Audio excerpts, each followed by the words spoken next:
we can start. So welcome everybody. Thank you to those who are here in the room. Thank you to those who are online. So just to let you know that the actual publication that we're going to be launching today is on the website. If you go down to our publications section, it should be the first publication that you see. And you should also be able to link it from the first article there as well. Obviously, those of you who are in the room can ask questions at the end. For those of you who are online, you can ask questions through the Q&A function on the webinar. That would be fantastic. So to kick off our proceedings, I am going to move to our CEO, John McGeady. Good morning, everyone. I suppose the first thing that we might just draw attention to is the context for this year's budget, and maybe looking a little bit at the revenue and expenditure. So those of you who have our budget response document, if you look at pages 12 and 13, I suppose the first thing to notice is that the key government revenue sources in 2024 are income tax, VAT, corporation tax and social insurance. And they make up the overwhelming amount of income coming in. And we can see that in 2024, we expect that income tax will rise by 2.2 billion, VAT by 2.4 billion, corporation tax by 1.8 and PSRI by 3.7. That's the story of revenue. The story then on expenditure is, as we can see, the vast majority of expenditure is on social protection, health and education. Again, in that we can see that social protection expenditure will rise by 1.4 billion, health by 100 million, education by 1.1 billion, and debt servicing will actually fall by 0.1 billion to 3.7 billion. In terms of some key figures, it might be worth having a look at pages 22 and 23. And that also provides a kind of context of what's happening in our society. You can see that the numbers of people living in poverty in 2022 are 671,000 people, or 13.1% of the population. Are almost 190,000, or 15.2%. The poverty line for 2024, the poverty line in 2022, which is based on 60% of the median income, is €318.53 per week. In terms of what's happening in housing, which obviously is a major issue in our society, the current social housing waiting list is 57,842 households. There are 8,796 adults in homelessness as of August 2022, and homeless children in August 2022 was 3,895. The minimum wage for 2024 will rise to €12.70. So that gives a sense of what's happening in our society, and it also gives a sense of the context for our budget. Thank you. So we're going to move on to Michelle just to bring us through two of the kind of key impacts. We will be back to Michelle later on, but obviously with this focus being on child poverty and cost of living, Michelle is going to bring us through two of those kind of main areas within the document. Thank you. Thanks, Colette. So yes, it was billed as a budget to tackle child poverty. You know, there was a lot of expectations. The teacher consistently referenced it, but I mean, when you look at it, it completely failed to live up to expectations. The reality is, to tackle child poverty, you need to address household income issues and availability of services, cost of services. And despite the government actually, you know, outlining those key issues within their own programme for work in the child poverty unit, they reference income supports and joblessness, early learning and childcare, reducing cost of education, family homelessness, access to services that children and families need, participation in arts, culture and sports opportunities. It really failed to deliver in all of these areas. We did see some welcome increases in the qualified child payments an increase in the core welfare rates, domiciliary care allowance, the Christmas bonus was maintained, working family payment threshold was increased, and there was a series of one-off payments. But the reality is, by not introducing core welfare rates by €25 a week, increasing child benefit by an additional €50 a month, means that the most vulnerable families in this country were left behind. When it comes to families who are in employment, again, we didn't see tax credits being made refundable. There was no move to progress the introduction of a living wage. And those families in work on the lowest incomes gained the least from the tax changes in the budget, as they did last year. So it was a repetition of last year, and despite the money that was put into this, it's not going to deliver a reduction in child poverty rates. In terms of childcare and early learning, there was an increase to the National Childcare Scheme. Apparently it's going to produce a 25% reduction, but it's very unclear how that's going to be delivered. And it's unclear how the budget is going to meet the concerns of the childcare providers who are marching here just 3 weeks ago and who marched in towns across the country. And there wasn't a sufficient investment in terms of a percentage of GNI staff between now and 2030 to develop the sector, support staff professionalisation, to expand provision through the Irish language, expand non-contact time. Those are the essentials that you really need to build an early learning and childcare system. We do welcome the extended child benefit to children under the age of 18 in full-time secondary education. There was changes to the free school book scheme, hot school meals, one-off changes to student contributions and changes to maintenance grants thresholds. However, what we didn't see was progress in terms of reducing the pupil-teacher ratio at second level in particular, or in sort of closing that funding gap at third level. Housing First wasn't extended to homeless families. That's incredibly disappointing for us, because it does offer huge benefits to families accessing emergency accommodation. It would offer huge supports to them. So it shows again, were they a priority? It doesn't appear to be from what was outlined yesterday. In terms of services, a lot of the money that went into healthcare, for example, was there to just deliver the existing level of services. The same for things like TUSLA, child protection, the GP cards and practice teams. There was wasn't the expansion required of those, or the investment in Sláintecare infrastructure. And again, in terms of participation in arts, culture and sports, we didn't see the focus on embedding access for more disadvantaged families into the ECCE framework, for example. So at the end of the day, children live in low-income families. Low-income families weren't a priority in the budget, so you're not going to see a knock-on impact on child poverty rates realistically. Now, moving on to then, I suppose, another impact, looking at the impact of the budget on the rich, poor and the middle poor gap. So that's on page 9 of the document. Looking at the rich-poor gap, so that takes someone on €100,000, the top 6.5% of earners, vis-a-vis someone on job seekers benefit who's considered, at the bottom of the income distribution spectrum. This year, as a result of the temporary measures which have been introduced, the gap will actually decrease by €10 a week, or €542 a year. What's really concerning to us, it did grow last year, it will grow again in 2025 once those temporary measures play out within the system. And so there wasn't the long-term impact in terms of addressing income adequacy. What is concerning is actually the middle poor gap grew. It didn't grow significantly, but it still grew. So that's the gap between someone on a job seeker's payment and someone on around €40,000 a year, a single PAYE worker. That gap grew. That is of concern. It's going to be €575 a week next year. So overall, in terms of meeting the needs of most vulnerable households, low-paid households, the budget didn't really deliver, and that's borne out by the rich poor gap, middle poor gap data and the child poverty data. And now I'm going to pass over to my colleague Suzanne to look at some of the investment decisions made in the budget. Thank you very much. Again, if you've got the document in front of you, page 16, looking at the social protection system. And again, if we look at the context, we've got this really, I suppose, disordered way of thinking. So we've got a headline that says we're at full employment. We can argue that later. We've got a headline that says we've got record tax take and record surpluses.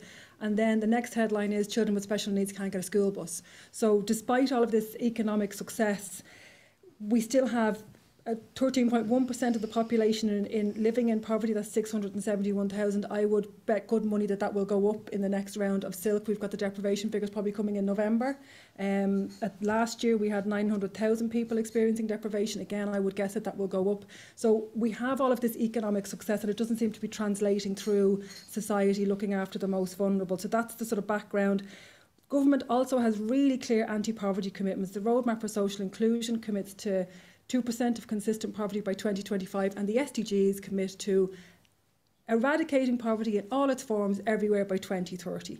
So I don't understand how we're going to do that if it's not through the social welfare system. We've called on government to benchmark social welfare rates. We haven't seen that. We also have, as Michelle said, the new Child Poverty and Wellbeing Programme Office. So again, I don't think they've really delivered on there. Again, there was a commitment in that this was going to be a child poverty budget. We saw an increase of €12 in the core social welfare rate. We saw, when I was typing this up last night, I kept typing one off, one off, one off, one off, one off. That seemed to be the majority of it. Whilst welcome, that's going to wash through very, very quickly. So you've got no increase to fuel allowance, you've got no increase, again, we didn't see a cost of disability payment, which was again really, really disappointing. These one-off payments don't acknowledge the fact that disability is not a one-off condition. So it's just a lot of missed opportunities.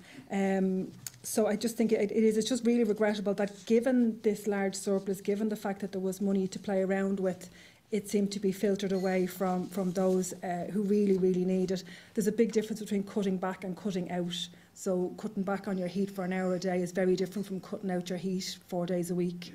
So I just think we really could have done better. Pages 20 and 21 then, we'll just go through the increase in the core rates. You can read that at your own. You'd be glad to know I'm not going to go through that line by line. And then again, at the bottom, page 20, 21, again, looking at our communities and our public participation networks, really, really, really, really key in our local authorities, in our local communities. We've a couple of bits and pieces there of sort of the funding streams that, again, may be of use to anybody involved in that space. I suppose what was concerning is that we have this increase in the national minimum wage, and just to make sure that funding would be put through to the community and voluntary sector to be able to support anybody in that area. And we've really seen that government relies so heavily on the community and voluntary sector. All of these conversations are framed. We had Brexit, then we had COVID, then we had the war, and then we had cost of living. Now we had challenges pre-2016, so there was you could really see where community groups really came into their own through that space. We'll move then on to pages 6 and 8, which again I think are lots of numbers and charts, so you can go through them in your own time. We're just looking at the impact, I suppose, of income tax and welfare through the budgets. Pages 6 and again page 8 as well. We'll do something similar. You're going to look at just all of there's a lot of detail in these pages. You'll be able to go through them in your own time. So again, we're tracking these sort of figures annually, and they can be quite interesting to see where the real gains and the losses lie. Pop that back under there. We go then page 18. Work, unemployment and job creation, and again this is a budget that's really framed in a full employment record. Unemployment, I'm not too sure what that means. We've all got, we've got 6% of people in work living on incomes below the poverty line. I think the last time we looked, it's 133,500 people who are in full-time employment who are below the poverty line. That sentence makes no sense. So, even that sort of the quality of work, the national minimum wage was raised, again, which is very welcome, but it needs to be the living wage, and it needs to be the proper living wage actually worked out on what it costs to provide a basic, decent standard of living.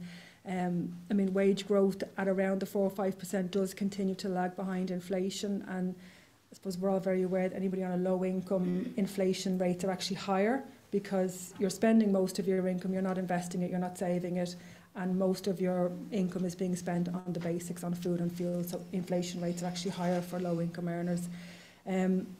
We welcome, there was craft apprenticeships which were created. there was an increase. I suppose all the tax stuff is in there, all the interest or the rates will increase. I suppose most people tend to look and see how does it affect them personally. That tends to be how we look at those bits and pieces. Again, we welcome, like, there's an increase in the carers allowance, means test disregard, so all of these will be welcomed. We will go on then to pages 5, which is to look at housing. I mean, I don't need to really take anybody, to the figures of housing.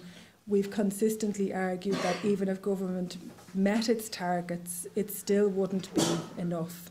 So I think the last count, was at 232,000 units needed over the next 8 years, realistically, to be able to house people. We had record population growth last year. So Housing for All commits to 90,000 units. Again, there's no clarity on how the last 42,000 of those are even going to be funded. So that's the sort of arena we're in with housing. And there was the Parliamentary Budget Office piece during the week on housing affordability was really, really stark. I don't know which way to start. The wages, or start at the bottom and go up? Yeah. Wages in between 2012 and 2022, wages rose by 27%. House prices by 75% and rents by 90%. Like, that is quite extraordinary. And was it that Sleaford Mod song, "The Wage Don't Fit"? Like, that doesn't, 2 into 1 just simply won't go. So that's the context of this. There was nothing really in this budget. There didn't seem to be anything really to address any of those issues. We saw additional tax reliefs for landlords, which, again, it's not going to bring any extra properties into the system. So, we need to be investing in that construction. And as, we were at an event last week, as somebody said, yeah, by all means, build the accommodation, but then you need to put the resources in as well for the accommodations. That's really, really key. Homelessness figures consistently record. And I kind of wonder, it'll become normalised, so we'll get to a stage where we'll congratulate ourselves for only having 700 children in homelessness. We seem to be these figures don't even seem to be filtering through to us anymore. So again, budget, lots and lots of money allocated for the emergency accommodation. We regret there was nothing there for housing first. Families are spending a lot of time in homeless accommodation. They need to be supported back out into their communities. They will need a lot of wraparound support, a lot of help, and we didn't see it in that. Mortgage arrears, again, families in long-term mortgage arrears, they haven't recovered since the crash. We still have 6,000 mortgages here in arrears of 10 years or more, according to June. So the focus then seemed to be, in terms of mortgages, for those people who have just been impacted by the recent variable rate and tracker rate on mortgages. So for us, that's really the wrong focus. And when they talk about, I suppose, not wanting to stoke inflation by putting too much money back into the economy, again, that particular route doesn't seem to make any sense. Healthcare then is page 17. Lots and lots of discussions about our overspend. The overrun in 2022 and current projections of 1.3 to the end of the year are taken together with the overhang from the COVID pandemic. So the budget provision of 808 million to cover existing levels of service and new services is really inadequate. One of the first things that I remember Sean Healy saying that really kind of resonated with me, if something is consistently overspending, then you're surely to God you're under budgeting. If this is a consistent thing year after year after year after year, and our health system, I don't think, is ever really going to tackle it if we don't get housing and welfare right as well. There's a lot of people in the system who wouldn't be there if they had warm, safe, comfortable homes and had enough money to get from one end of the week to the other. Again, the provision of extra GP places and training places, again, is really welcome, to considering the fact that the medical card was expanded out. So that's really welcome. And again, we're always going back to that Sláinte care, the provision of primary care teams. That's very important. And I will finish up then with education, which is on page 15. Again, the context, I suppose, is the significant demographic pressures at all level. We have, the class sizes have long been above the EU average, particularly at primary level. We regret that we didn't, really commit to reducing class sizes, and the pupil-teacher ratios. Even if we were just to do it when they're teeny tiny, that's really where the difference is made. The younger the children are, you're going to pick up on the dyslexic kid, you're going, the less and the earlier you can do all of those things, the better. So even just to concentrate on the primary levels would have been a step forward. So again, there was an allocation to adjust to the student staff ratios, but it doesn't really, there's nothing there to close that core funding gap as identified in funding for the future. Again, a lot of one-off allocations, the school capitation grants, and then I suppose the other important thing was the free school books scheme up to junior cycle. As somebody who has just put somebody through the junior cycle, the books are enormously expensive. And they were still in their cellophane 3 years later. So, I mean, I don't know whether that's just my child or the general system, but you know what I mean? I would have been very, very happy to not have to pay for books that we didn't use. So that would have been very, very welcome. But it's really key. I mean, Patricia Keelty from SVP said recently that they noticed this summer a huge reduction in their back-to-school cost calls, purely because of the primary school books from last year. So it's really going to be very welcome. It is going to make a huge, huge difference. I'm going to pass back then to Colette to take us through the next couple of pages. Thank you. Thank you very much. So I'm going to kick off from page 3 for those of you who have the document in front of you. And the big headline there is that Budget 2024 it delivers another regressive shift. There will be a huge communications campaign, as there was last year, in relation to the budget, for government to put forward this idea that this was really a cost of living budget, that it was really progressive, that it really supported low income households. However, when you go into the detail of what's actually in it, there's quite a marked difference between how the temporary measures are dealt with and how the permanent measures are dealt with. So very welcome temporary measures, very welcome additional cost of living payment this year, very welcome €400 payment for people on certain types of disability payment and certain types of pensions and working family payment.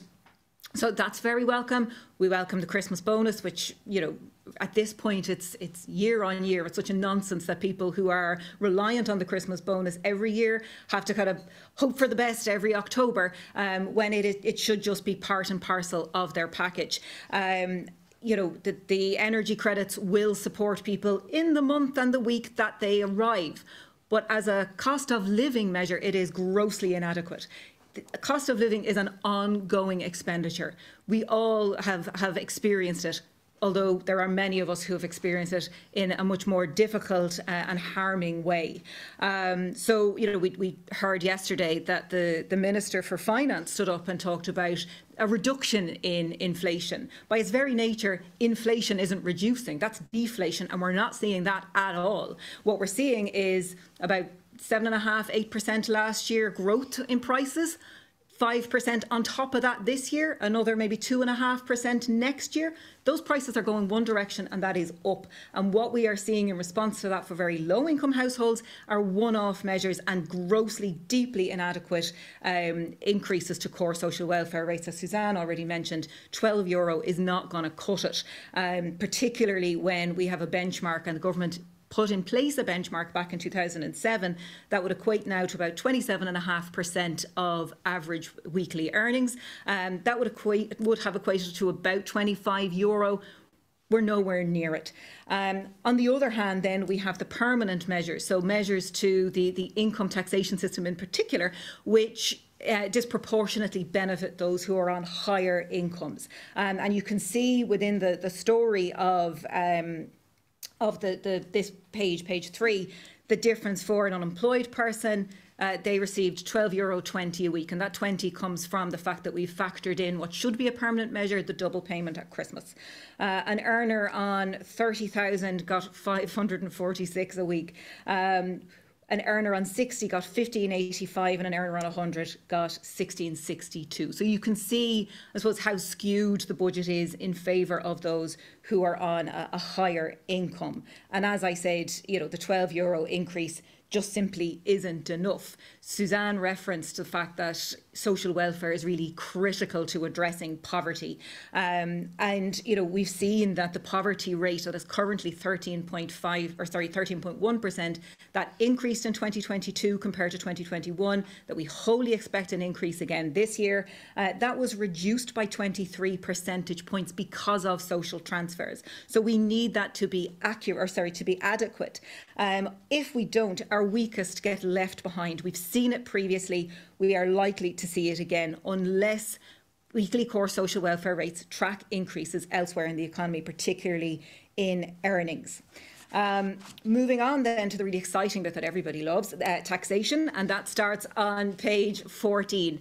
And yes, I joke about, you know, it's nobody's favourite, but it's how we pay for things. You know, we have this idea, and the run up to the budget was this constant thing of, you know, putting money in other people's, putting money back in our pockets, or, you know, giving back, or not cutting your money. Your money pays for your services. If there isn't enough money in the Exchequer to pay for the services that we need, then you just don't get it. And the people who rely on those services the most are the people who have least disposable income. So what we saw in the budget, we saw increases to the standard rate cut-off point. So that went from 40,000 to 42. We saw an increase in the tax credits of €100. We saw an increase in the incapacitated child tax credit of €100. And a full year cost there of over $1 billion. For USC, we saw an increase in the 2% rate, and that's to take into account the increase in the national minimum wage, which went up by €1.40 an hour. We've also seen the next rate up, the 4.5%, reduced down to 4%. And we saw an extension of the reduced rate concession for medical card holders. In terms of supporting the SME sector, and again, really important, a huge employer in the country, we saw a new relief for angel investors. So, yeah, yet another reliance on private capital to support the economy. The increased cap on eligible expenditure for film relief, the R&D tax credit being increased from 25% to 30%, and disappointingly retaining the refundable element so that very profitable corporations who can avail of this can actually get not alone a 0% effective corporation tax rate, but a minus number effective rate due to the fact that we have this refundable element. On housing, Suzanne already mentioned some of this. You know, we saw the extension of the Help to Buy scheme, and the fact, you know, that's going to be out until December next year. 2025, and then it will extend to homes purchased under the local authority purchase scheme. We saw 1 year mortgage interest tax relief, which will be available to approximately 165,000 people, mortgage holders, irrespective of whether they need it, you know, whether or not they can afford to absorb the increases, whether they had a really low tracker rate before 2022 when the increases kicked in rather than a more targeted measure. So no prizes for guessing what we think in response to that. We saw the increase to the tax credit from €500 to €750, and we saw the rental income relief for landlords. We saw and welcomed the carbon tax, the fact that increase, that scheduled increase, is going ahead this year. And the Minister very pointedly made reference to the fact that will be ring-fenced for just transition. So we would like to make sure that is happening. And Michelle will talk more about that later on. We saw the extension of the 9% VAT for gas and electricity, the revised bank levy, and the extended VRT for electric vehicles. What we welcome, and there is much to welcome in relation to this, we do welcome the increase in the tax credits, although we do believe that there could have been more done there. We do welcome the adjustment in the USC rate, so that those who are on a minimum wage and who do experience that increase, albeit an inadequate one, that they won't see that being reduced again. We welcome the confirmation that the carbon tax increase is going ahead. The increase in the vacant homes tax from I think it was 2% of the LPT to now 5% of the LPT, although we're slightly concerned that there's no yield shown for it. So, you know, those numbers are yet to be worked out. And the extension of the VRT relief on electric vehicles. Moving on to page 15, you'll see our deep regrets that the focus of income tax changes on increasing the standard rate cutoff point, for example, won't benefit anyone that earns below 40 grand a year. So low income workers will not get the benefit of that at all. The Help to Buy scheme should not have been continued, let alone extended out. The same, I suppose, on the rental tax credit. So when you look at the PAYE return data published by the Revenue, that includes the data in relation to the rent tax credit from last year, what we saw was that for households or tax units who are on €10,000 or less, they saw an average payment of €1. For tax units on between 200 and 250,000, they saw an average payment out of over €800. So you can see where that tax credit is skewed. It should either have been converted into a grant or made refundable so that people can actually get the benefit of it if they are on low incomes. It's great that it was extended out to students in digs, but if they don't earn enough to actually avail of the whole thing, it's no use to them. The mortgage interest tax relief is so poorly targeted, and it won't reach many of those who are most in need of it. There are 17,000 mortgages that are in arrears, that went into arrears within the period that is being talked about. A more targeted measure there in relation to, for example, a mortgage interest supplement or subsidy would have been much more beneficial. And then, you know, every single year we make proposals in relation to reform of the tax system, making it simpler, making it fairer. So there are several opportunities that were missed. So, for example, you know, further increases in the personal tax credits, standard rating the discretionary tax expenditures, particularly around pensions, increasing the minimum effective tax rate for higher earners, introducing the site value tax as opposed to this constant shuffling around with vacant property taxes and LPTs, increasing the rates for capital gains and capital acquisitions tax from 33 to 35, just 2 percentage points, and the removal of the refundable element of the R&D tax credit is, of course, a regret. Moving on then to page 10, and we're going to look at I suppose, some of the overall kind of financial stories in this budget. So, yeah, we would like to welcome the two funds that were created: the Infrastructure, Nature and Climate Fund, that's going to generate about 14 billion, and then the Future Ireland Fund, which is looking likely maybe 100 billion, 40 to 100 billion, over the next number of years. So, you know, they are very welcome. However, only if they are distributed in the right way. So we need to see a commitment in relation to social dialogue. We need to see that people who are going to be impacted by infrastructure, nature and climate, and let's be honest, that's all of us, have a seat at the table, that we are there to influence the decisions that are going to be made. And I see colleagues from the public participation networks here who, you know, would be, I'm sure, welcoming of a renewed social dialogue process. We very much welcome the increase in PRSI, particularly in relation to the funding of future pension costs. It looks to be quite small, 0.1% on both employer and employee PRSI, but it's expected to generate 240 million in a full year. So we would very much encourage government to repeat that on an annual basis and to build that up over the decades to come. A big warning, I suppose, on tax breaks. We have talked about tax expenditures for so long. We are looking to close many of them, but at the very bare minimum, we would like to see them included in the budget process. We would like to see them, you know, have sunset clauses. We would like to see ministers engage in a proper dialogue around why they are necessary, how they are going to be used, what their purpose is for a start, because many that are in the system, those conversations have long been forgotten. They're just there, they run constantly. So it is concerning that Budget 2024 increased the number of tax breaks that are now in existence, but again didn't have that detailed documentation, didn't have that detailed open public discussion around what they were, the sunset clauses, the rationale behind them, who they were going to help. So we would hope to see that further. Or certainly, at least, we would encourage the Committee on Budgetary Oversight to have or to call for that type of engagement.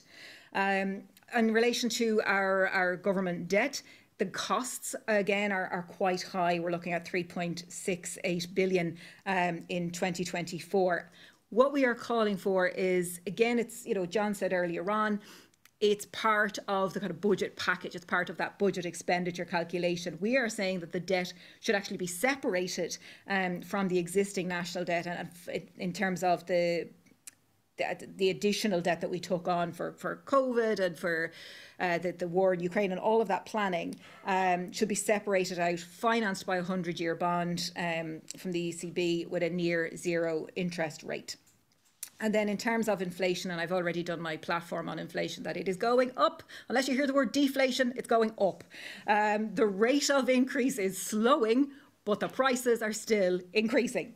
And you see there's a graph on page 10 in relation to the distribution of that. So the households that are impacted, the bottom 20% have a higher rate of inflation. They experience higher costs than the top 20% of income earners. And that is obviously something that should have been addressed in Budget 2024, but will not be addressed with one-off measures.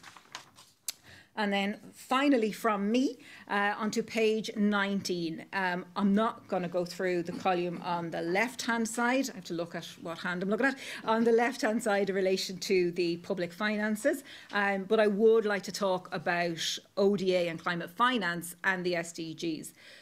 Our ODA commitments are becoming, or not even our commitments, our expenditures are becoming increasingly complex in the way that they are presented. So for the last number of years, even though the ODA amount was in was agreed, or the target was agreed in a separate agreement, a separate UN agreement from climate finance, we have been conflating the two. So approximately 10% of what we are calling ODA has actually been climate finance for the last number of years. And it's particularly concerning to see the latest Irish Aid report, which was published on the 6th of October, reference or sort of tentatively reference the inclusion of in-country costs associated with the war in Ukraine. So money that we're spending in Ireland is now being categorised as international aid. And that is 900 million's worth of that. So we really need to see greater clarity in this whole area. We need to see a separation out of our ODA, of our climate finance, of the in-country costs. And following on from COP27 last November, we need to start seeing some allocation being made in relation to a loss and damage fund that was agreed there. Then in relation to the SDGs, and again, Michelle will talk in more detail about the sustainability element, but we just aren't meeting our targets. We're not progressing fast enough. We're leaving too many behind in a system where, as Suzanne said, we are looking for zero poverty. We are looking for greater equality. We are looking for greater nurturing of the environment and our lived environment in particular. We would like to see a comprehensive 5-year plan containing measures that will support the CSO to develop the system of environmental accounts and how that would be incorporated into a national development plan. We'd also like to see greater movement around environmental taxation, details on energy efficiency and renewable energy programmes and projects, the circular economy strategy and a migration and transition programme. And with that, I will hand you back to Michelle. Thanks, Colette. So I'm just going to look at some of the more broader impacts. So it's page 11. So I'll start off actually where Colette left off, looking at, I suppose, the whole area of sustainability, environment and just transition. We very much welcomed the commitment to a just transition in the programme for government and the climate action plan. We welcome, as Colette said, the establishment of the Infrastructure, Climate and Nature Fund in Budget 2024. I suppose it is concerned it's projected to reach 14 billion. Even if you just look at the IFEC report published just 2 days ago, the costs of, you know, climate mitigation are well in excess of that. So we would like to see perhaps a more ambitious target in that regard for that fund, and also some sort of breakdown in terms of how the allocation is going to go. Because you would like to see the greater allocation actually going towards climate, nature, biodiversity elements, rather than the bulk of that going on infrastructure. And if it is infrastructure, then we should be looking at things like our energy infrastructure, for example, both offshore, onshore, our storage infrastructure, the things where we have significant deficits. We do welcome that the carbon tax increase is going to yield another 165 million to support a just transition. I suppose it's worth bearing in mind that that carbon tax revenue, quite a significant portion of it actually goes on social welfare payments as well, you know, so you have to bear that in mind. It's also plugging a hole within the social protection budget in terms of energy poverty. So that, you know, there remain questions in terms of that, you know, the money from carbon taxation, energy poverty is poverty, you know, it could be used in a more strategic way. So there were some welcome measures. I suppose we're disappointed that there wasn't an allocation within the budget to support the establishment of a Just Transition Commission. Yes, a task force has been established to look at how this commission might be established, but it would have been good to have seen an allocation in the budget, given that the task force is due to report next year by February. So assuming the commission would be established by next summer. So there were some welcome measures, but I suppose the long-term strategic investment required to look at those sort of the infrastructure and services to support communities to transition and our broader deficits, you know, was absent despite the new fund that was announced. Then looking at, I suppose, the whole area of sustainability, we did see increased resources for the circular economy, including the deposit and return scheme. We've been calling for that for a number of years. It's just open to cans and plastic, or it will be, but then we'd like to see that progress to bottles. We welcome the retention of the 0% VAT rate on solar panels for schools, and the additional funding for solar and community energy upgrades. However, I suppose there was a lack of progress in terms of improving access to the RES auction, community energy advisors, enhancing our storage capacity. A lot of money was allocated yet again to an untargeted universal energy credits. 3 of those, that money certainly could have been better invested. I mean, it just beggars belief, given the Department of Public Expenditure and Reform, the Department of Finance, the Revenue Commissioners and the Department of Social Protection cannot come up with a way to target a payment since 2022. I mean, that was the argument made the first time around. They needed something to reach people quickly. I mean, it's October 2023. You can't tell me that, given, you know, the talent and the quality of people working in those departments, we could have come up with a system to target that money better. We didn't see... we proposed some pilots of building renovation passport scheme, which I think would really help in terms of retrofitting, for people to take on a retrofitting on a piece-by-piece basis, rather than a, you know, it means that you don't necessarily need the funds for the overall retrofit up front. A missed opportunity to pilot a farm sustainability passport scheme as well. We also didn't see any moves to introduce a commercial air transport tax, given that every sector has to meet, you know, carbon budget ceilings, some sectoral targets, some more challenging than others. But the fact that the aviation sector is not going to be making a contribution to the transport section carbon budgets or emission ceilings, I mean, they really are an outlier. Most of the sectors and all businesses are contributing to the targets, either through carbon taxes or emission ceilings. It really was a missed opportunity there, and I suppose that is disappointing for us. So moving on then to rural Ireland, I suppose the regions are going to be impacted most, or in some areas will be impacted most, by our transition to a carbon neutral economy and society by 2050. There was additional funding for rural development, €205 million, that was welcome, and an additional €136 million for the National Broadband Plan, with an aim to have half of all rural households connected by the end of 2024. I suppose we had proposed a more ambitious regional investment package of €410 million, looking at investment in regional development and transition, sustainable agriculture, regional living labs, looking at digital transitions, green transitions. So while there was additional investment, and that's welcome, I suppose there wasn't the quantum of investment you would need to see to support rural Ireland to be a realistic and attractive option for workers and for businesses, to support rural communities in the regions to build a resilience in face of climate challenges, to build their mitigation measures. So, I mean, that is disappointing really to see, given the scale of the challenges that we are facing. And I suppose now I'm just going to move to two of the most vulnerable groups in society. I referenced children earlier, so two more vulnerable groups, older people and people with a disability. So start with older people. We've more than 776,000 people in this country who are over the age of 65. 1 in 4 of those live alone. Of those living alone, 1 in 3 of them are living in poverty. So we're concerned. Yes, there was an increase in the state pension, but there wasn't an increase in the living alone allowance. There was just an additional payment. You had an additional payment for fuel allowance and additional payments to various pensions.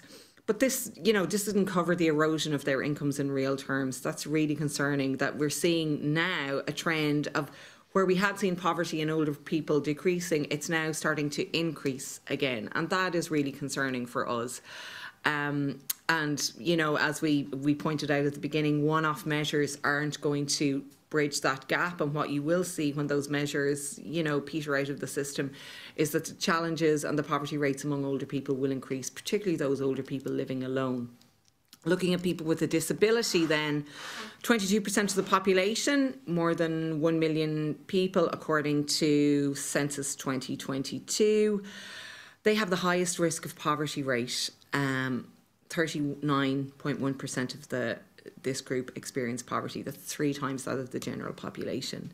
We did welcome last year that there was an acknowledgement that people with a disability have an additional cost. There was a one-off payment, but that one-off payment referenced the cost of disability. This year, that was discontinued. There was a double payment for people with a disability, and they get an increase in their core rate. But government has had a report for 2 years on the findings of a cost of disability. There is going to be a consultation potentially on how this cost will be met. But what's really, really concerning to us, the government has now withdrawn the acknowledgement that people with a disability face extra costs on a daily basis, and it should not be borne by them alone. And for us, that's really, really disappointing. So you have children left behind and people with a disability who are left behind in the budget. That's very concerning because it shows us what the priorities are. If this is billed by some political correspondents as the local election budget, well, then I'd be really concerned to see what the general election budget is going to look like if these are the priorities that we're seeing from what was announced in the Dáil yesterday. And with that, I'll pass back to John to conclude looking at, I suppose, our overall analysis and the missed opportunities in the budget. Thanks very much, Michelle. So, look, I mean, you've really heard everything that we've covered, and I suppose just to kind of give a bit of a summary. I mean, it's pretty clear this was a missed opportunity, given the enormous resources at the government's disposal. I mean, the decision to have the social welfare payment increase by €12 falls far, far short of the €25 needed in order to actually meet the benchmark of average earnings in order to keep people out of poverty. Okay, and we really have to be concerned about a policy that does not actually take people out of poverty, that leaves people in poverty. That is the fundamental concern in this budget. In terms of, I suppose, things that we welcome and things that we regret, to begin with, I suppose things that we do certainly welcome, you know, the minimum wage increase, the minimum corporate tax rate is very welcome. The vacant homes tax is welcome. The free school books for junior cert is welcome. And the PRSI increase is also welcome, as you've already heard. But in terms of regrets, it's an inadequate social welfare increase, as we said. We certainly have concerns about the mortgage interest relief. It's not the right way to target that. Limited social housing ambition, lack of vision on the savings funds that have been proposed, and a focus on one-off measures yet again, which, as my colleagues have said, simply don't address the problems. So I suppose the fall in the rich-poor gap by €10 per week is certainly welcome, but we have to realise that that relies on the one-off measures in this budget. And as has already been said, whenever those one-off measures disappear, the likelihood is that rich-poor gap is going to widen yet again. In terms of the distribution of resources, government has chosen to allocate resources to the better off in this budget instead of the poorest. And just as an example of that's already been mentioned, a landlord will receive a tax cut of €600, okay, which is more or less equivalent to the annual increase in the social welfare rate. Okay, the €12 a week comes to around €636. So those two things are effectively equivalent. Okay, but one group obviously need that far, far more than the other group.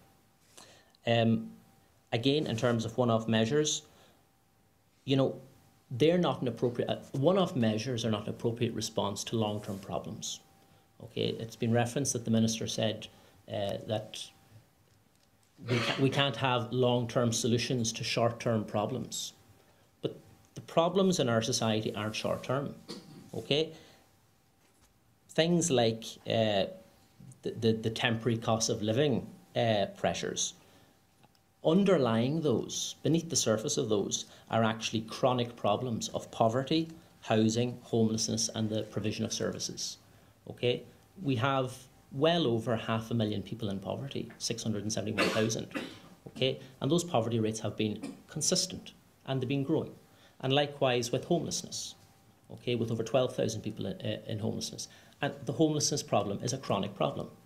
So we cannot say that these are one-off measures are appropriate, given that they are not one-off problems. Okay. I suppose the second thing, just to draw an attention in that regard as well, is that, as Michelle said, once those one-off measures peter out, they're gone. But the tax cuts that benefit those who are better off, they remain. Okay. Now, it's also been mentioned about inflation. Okay, as Colette said, we may have falling inflation, or they may hope for falling inflation, but that is not the same thing as deflation. If the cost of, if the one-off cost of living measures were regarded as essential in order for people to deal with the rising costs, those costs will not drop. They may rise at a slower pace, but they're still going to be there. So whenever those one-off measures are taken away, those costs remain in place. Okay, it doesn't address that problem.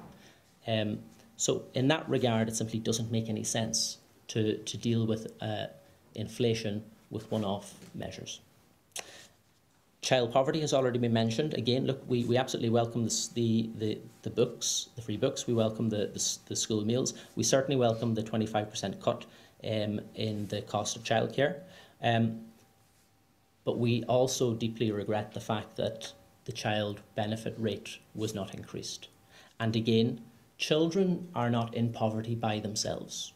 The children who are in poverty belong to families who are in poverty. And unless you deal with family poverty, you cannot possibly address child poverty. It's not like these children are off by themselves in poverty and that their parents are on perfectly adequate incomes. Okay, that's simply nonsense. This needs to be addressed properly. To deal with child poverty, you have to deal with poverty across the society and the poverties that their families are experiencing. Again, with homelessness, the incredible homelessness numbers in our country are primarily a result of the housing crisis. We have homeless people in our country at the level that it's at because we do not have enough housing.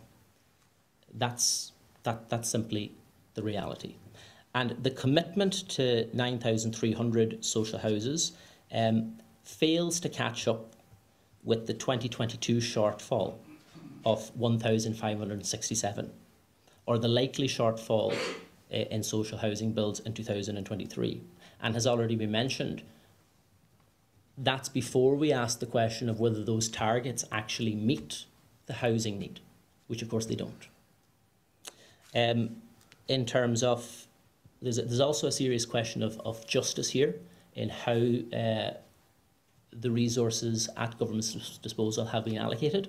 And again, we can see those in social core welfare rates not getting the benefits they need. One-off measures will disappear, but tax cuts will remain. And you know, the increase in the upper threshold only benefits those above 40,000. And while the USC change was less regressive than that, at the same time, okay, it only benefits people who are earning more than €23,000. And it's negligible for those who are on 15 to €20 an hour. Now, just to turn, I suppose, then to the big question of this budget that we ask is, you know, where was the vision and where was the ambition? And actually, there was an opportunity in this budget for prudence and ambition to meet. Okay, and again, we welcome the establishment of the Future Ireland Fund and the Infrastructure Climate Nature Fund. Okay, we think they were prudent steps to take, and we also welcome the fact that, you know, government was prudent in deciding to reduce its reliance on the corporate tax take, which of course is going to reduce, and we see is reducing over the next number of years. But being prudent isn't simply about being fiscally prudent. Okay, a robust, adequately resourced social and economic infrastructure is as important as sound fiscal policy for the long-term stability and success of our country. And we can see that our infrastructure, the services we provide, questions of income adequacy, things like housing, are in deep distress. And these things need to be addressed. And if we do want to protect the future, if we do want to be prudent, we need to be ambitious today in addressing those problems. These cannot be problems that are left to be dealt with down the line with investment funds that will be dealt, you know, that will produce benefits later for the rainy day or the problems of the future. Those problems are immediate to today. And so, again, we absolutely welcome fiscal prudence, but that has to also be balanced with the real prudence of dealing with those problems before we, I was going to say before we reach breaking point, but for many people in our society, we're already at breaking point. And again, that is our fundamental concern. I suppose our hope and our proposal from Socialist Ireland had been that government would actually take the opportunity this year to split the budget into two parts, to have kind of the basic budget plan for ordinary, everyday expenditure in the running of the country out of recurring revenue, and then to use the windfall gains from corporation taxes and others in order to fund these sort of key projects for the future. Government chose not to do that. And I suppose what we would really be concerned about is, in addition to all of the problems we've talked about, that whole problem of where was the ambition in this budget and where was the vision and where was the recognition of what is actually needed in order to address what's going on in our country. Colette.